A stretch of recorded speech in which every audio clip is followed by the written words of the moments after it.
Sir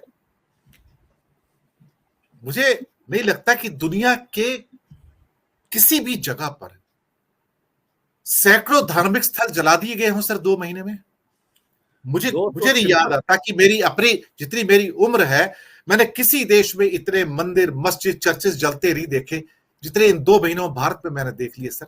ये India और के वैल्यूज पर हम शर्मिंदा नहीं है उसके ऊपर, हम शर्मिंदा नहीं है। 250 नंबर बताए जा रहे हैं, 250 से भी ज्यादा चर्च जलाए गए हैं सर। आपको हम बताऊं शर्मिंदा नहीं कि मैंने एक वीडियो बनाया था, पाकिस्तान में 2 मंदिरें 24 घंटे के अंदर जला दी गई ना। एक 150 साल पुरानी मंदिर जला दी गई कराची में, और एक मंदिर पर रॉकेटों से कोट अनकोट डाकुओं ने हमला किया। मुझे लगता है बाद लोगों ने मुझे मेरे शो पर बताया कि this is probably ISI pretending to be डाकूज। तो इतनी धूम हो गई थी इंडिया में कि 2 मंदिरें जला दिए गए, अटैक हुए। लेकिन मणिपुर में 30 मंदिरें और 253 चर्चेस खत्म हो गए। सोचिए आप, तकरीबन 300 प्लेसेस ऑफ वर्शिप, इतनी छोटी सी जगह है वो, उसमें with in a matter of weeks. यानी सोचिए आप, अगर 60-70 दिन में 300 प्लेसेस ऑफ वर्शिप जल रहे हैं, यानी रोज 3 ऑन एन एवरेज बेसिस। ना सर। सरकार, वो तो पहले 1 महीने में जल गए सारे। जी हाँ, जी हाँ, मुझे पता है। तो 30 दिन में जल गए सर वो तो। और and people are taking it so easily, मुझे समझ में नहीं आता। मतलब शर्म से मरना चाहिए और गुस्से से तिल मिलाकर पब्लिक को सड़कों पे आना चाहिए था इंडिया की, कि ये क्या हो कोई रहा नहीं है। आता, कोई नहीं आता यहाँ पर सर। क्रिकेट देख रहे हैं बस। It is amazing. मुझे तो बड़े सरप्राइज हुआ है कि दे आर नॉट। बाज लोग तो कह रहे हैं वो हु केयर्स अबाउट मणिपुर। और फिर ये जो कंपैरिजंस जो हो रहा है, राजस्थान में ऐसा हुआ, उधर हुआ, I don't understand what that means. It is to say is it okay? No, अगर राजस्थान में भी हो रहा तो कुछ करें आप। like what is the point of having an absolute majority in the parliament अगर आप एक्ट नहीं कर सकते? सर मणिपुर में गृह युद्ध है, सिविल वॉर है, एथनिक क्लींसिंग है। राजस्थान में एक आइसोलेटेड इंसिडेंट है sir. How can you compare it sir? और जो करने वाले वो एबीवीपी के बच्चे थे वो। हाँ मालूम है, गिरफ्तार हो गए थे। जी हाँ। So I think this is a moment of truth. देखिए, वो कहते हैं ना कि इट्स लाइक सेइंग कि आप पिछले 2-4 साल से आप बड़ी एक्सरसाइज कर रहे हैं, फिट हो गए, और आप ओलंपिक की रेस में दौड़ रहे हैं, you are about to win the gold medal, और फिर केले के छिलके पे आपका पांव फिसल जाता है, मुंह के बल गिर। ऐसा ना हो इंडिया के लिए। India is rising at the moment. India का जीडीपी बढ़ गया है, ब्रिटानिया से बढ़ गया है। इंडिया की जो डायस्पोरा की इतनी शान है, every eye is on India, India, India. India is going to be the next China. India को सप्लाई चेन डिवर्सिफाई, ये सारा अब इस तरह के अगर एविडेंस होने लग गए, तो आप सोचिए कि क्या इन्वेस्टर्स आएंगे इंडिया में? बोलेंगे कि अगर स्टेट 2 महीने तक जलता रहा और प्राइम मिनिस्टर साहब तो फॉरेन ट्रिप्स पे रहे। सोचिए आप, ड्यूरिंग द मणिपुर के एपिसोड में अमेरिका की ट्रिप, फ्रांस का की trip, trip, United Arab Emirates की ट्रिप, ऐसे इजिप्ट की ट्रिप, मतलब हर जगह जा रहा था हवाई जहाज, लेकिन उनको इम्फाल नजर नहीं आया नक्शे पर। सो ये एक परेशानी का सबब है। और दूसरी परेशानी का सबब है कि there is no demand for accountability. उसी तरह से वो जीत के आएंगे। And I have a feeling के सर, मैं मतलब बहुत सिनिकल बात कह रहा हूं, कि इससे भारतीय जनता पार्टी का नुकसान नहीं हुआ, मेरे ख्याल से इससे फायदा होगा। हमें इंतजार करना चाहिए। मुझे लगता है कि मैं इस इशू पे कि फायदा हुआ नुकसान हुआ, मैं थोड़ा इंतजार करूंगा जब तक चुनाव आते हैं।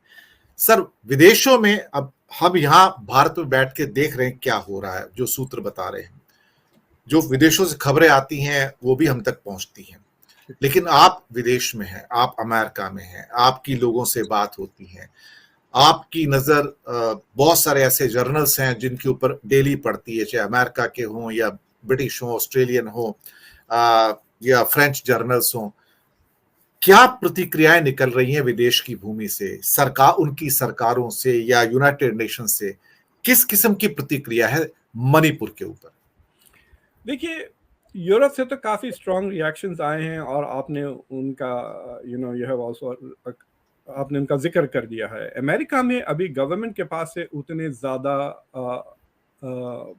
स्टेटमेंट्स नहीं आए, क्योंकि सारा का सारा तवज्जो फिल वक्त जो इजराइल का जो लॉ, जिसे इजराइल की आज डेमोक्रेसी मर गई, आज हाँ।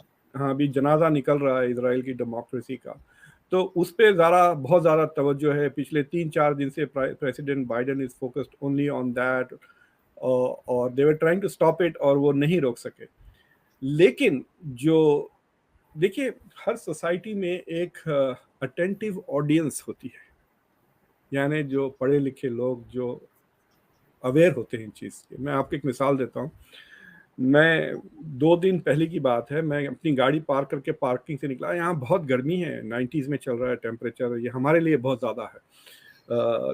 सो एक प्रोफेसर मुझे सड़क पर रोक कर उतनी धूप में, he saying what's going on Muqtedar.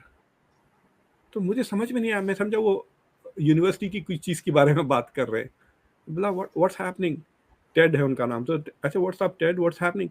तो वो कह रहे हैं Muqtedar I just saw this news about women being treated like this. I can't believe it, that in this day and age such a thing can happen, and nothing can happen for weeks. उनको समझ में नहीं आ रहा था कि public कैसा बर्दाश्त करे। Why aren't there sit-ins and protests all over the country was his question. देखिए यहाँ पर जॉर्ज फ्लॉइड का जब एपिसोड हुआ था, हजारों हजारों मार्चेस निकले थे अमेरिका में, जिसकी वजह से फोर्स द प्रेसिडेंट वगैरह टू टेक एक्शन। तो that is a big surprise. और ये एक्स्ट्रा ऑर्डिनरी इवेंट्स है ना, ये चिपक जाते हैं दिमाग में, ये दिमाग में रह जाएंगे। नेक्स्ट टाइम जब इंडिया का जिक्र आएगा तो ये जिक्र आएगा, अरे मणिपुर में, they will remember this because these are such shocking episodes. और ये कहना कि इंडिया से अब मैंने भी एक शो किया मणिपुर पे, इंडिया शेम कहकर, तो उसमें तो बहुत सारे लोग यही कह रहे हैं कि भाई oh this is nothing, it will go away, we don't care about the West. अरे भाई गेट खोल दिए तो आधा मुल्क यहाँ आ जाएगा अमेरिका। फिर कहते हैं कि we don't care about the west, culture आपका वेस्ट का हो रहा है। एक छोटा बच्चा अगर कह दिया ना कि oh Modi is a great leader, आपके 2 दिन तक न्यूज साइकिल वही चलते रहेगी। अमेरिका में little Tommy said Modi is a great leader, इतनी खुश हो जाती है कौम के अमेरिका के कोई कंसल्टिंग एजेंसी ने ये कह दिया, या इटली के प्राइम मिनिस्टर ने तारीफ। फिर देन कहते हैं कि we don't care about the west. So it's a very strange thing. मुझे लगता है कि ये जो हिंदू नेशनलिस्ट फर्वर है, उसमें एक गोल सेट किए हुए हैं जो हिंदू नेशनलिस्ट है, और वो चाह रहे हैं कि ये मौका है, जब तक मोदी है, जब तक पार्लियामेंट में मेजॉरिटी है, हम हमारे जो गोल्स हैं उसको खींच लें। बाबरी मस्जिद तोड़ दें, 370 ख़त्म कर दें, मंदिर बना दें, और जो भी उनके एजेंडा है, यूसीसी ख़त्म कर दें, जितना हो सके रिलीजियस क्रिश्चियन और मुस्लिम शिनाख्त आइडेंटिटी, उनका ट्रेडिशन इस मुल्क से ख़त्म कर दें। और शायद बाद में ना मिले चांस, हो सकता है मोदी मर जाए, he is not going to live forever, BJP शायद इलेक्शन हार जाए, then we won't have the chance to do. और while we are doing this, अगर थोड़े लोग मर जाते हैं मणिपुर में, अगर इधर आग लग जाती है, तो they are willing to pay that price. What they are not realising is कि they are destroying India in trying to create an imaginary India. जो इनके ख्वाबों की जो इंडिया है, उसकी तलाश में ये जो हकीकत की इंडिया है, उसको वो तबाह बर्बाद करते। जी।